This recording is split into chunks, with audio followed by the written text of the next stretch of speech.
grew up in Kentucky, you know, and that's literally, I'd spend my summers out, you know, in the woods building tree houses and living in them, and I'd stay out there for, you know, long periods of time.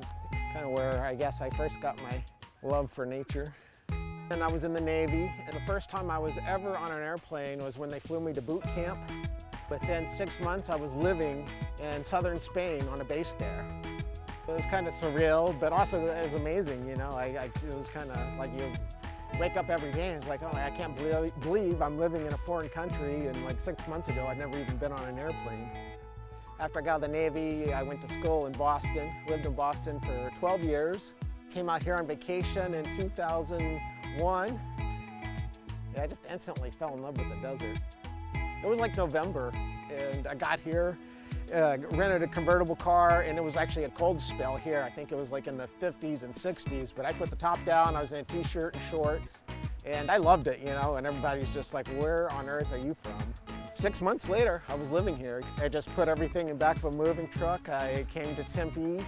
I didn't have a job, didn't have a place to live or anything, and I guess like a month later, yeah, I was working and had a house and everything.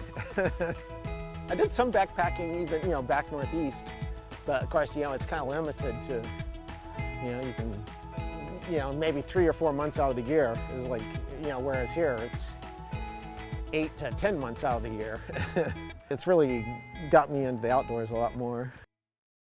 About 4 or 5 years ago, I got a real camera. I decided to take a photography class, you know, at Mesa Community College just for, you know, after hours, and I loved it.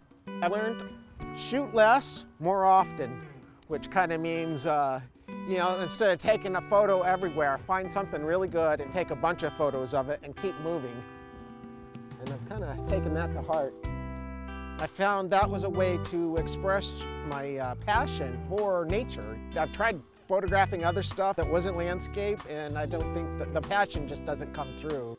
Nature's actually my first passion, and then photography is actually second.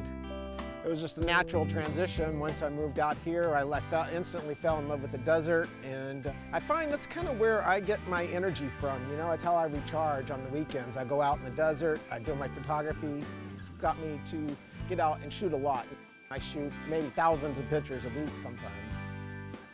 And come Monday, I feel recharged and ready for another week. I've had a camera of some sort probably for the last 10 years, and people are always like, oh, you take such good pictures, but I never really thought much of it.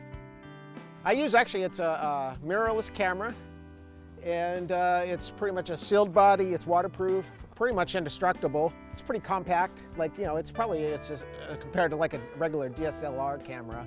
It's probably about half the size and half the weight, and it's what, even the batteries, everything, it's all smaller sizes. What inspired me to do the Pacific Crest Trail was being able to step away from stuff for that long, combined with my passion for nature, you know. And so for me, I knew it would be both a chance to grow as a person, but also to be out in nature doing what I loved at the same time. And I definitely got both of them from it. It was probably at least a year in the planning. I started in April. It took me about 4.5 months to complete the whole trail.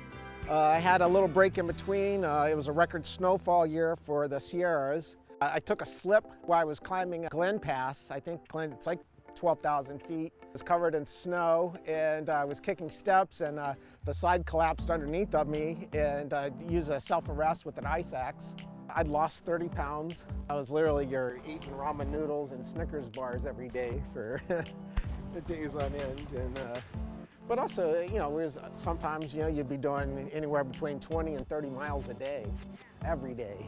Trying to do that, like, say, 7 days in a row, it takes a huge toll. And so I decided to come out and let the snow melt a little bit. I went back in the same place and continued heading north. We spent, I would say, almost 2 weeks on the snow, like camping on the snow, walking on the snow, crossing rivers in the snow.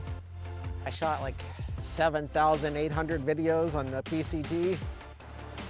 Everything's ultralight for me, at least, whenever I can make it. So when you walk 1,600 miles, you think about every single ounce that you have in your backpack. And yeah, it's amazing how much stuff actually I got rid of in the first 200 miles, say. You know, I probably got rid of a quarter of the things I started with. And I've backpacked forever, but when you're walking that kind of distance every single day, you start to really think differently about what you bring. But also, it's kind of one of the big takeaways I got from the Pacific Crest Trail was simplicity, you know, and learning how much you actually needed to survive. And you know, it turns out it's very little actually, you know, especially when you're in such a beautiful environment like the PCT. When you're in the Sierras, you have to have a bear canister. So you got to fit like 7 days worth of food into a canister that's about this big and about this big around.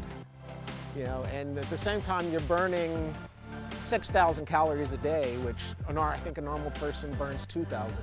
Especially going through the snow is very demanding on your body. And you're at altitude, you know, you're anywhere between 10,000 and I think the highest we went was 14,500. And then it's cold on top of that. So yeah, you're burning calories. I learned a lot about patience, I think, both in long distance hiking and in photography. You're coming back and then watching the sunset and waiting for just that right moment. Also in long distance hiking, you keep your eye on the big picture and not like, oh, 1 more mile to go, 1 more mile to go. You know, you're like, okay, at the end of this week I'll be there. And you know, if you keep an eye on the big picture, things come a lot quicker, it seems like. What I really like is having people in my photographs, in my landscapes actually, add a sense of scale and just a sense of what the environment's like. Without people in it, it's kind of just a nice image, but with the people being there, it gives the people looking at the photo a sense of what that was like. They can put themselves in that person's shoes.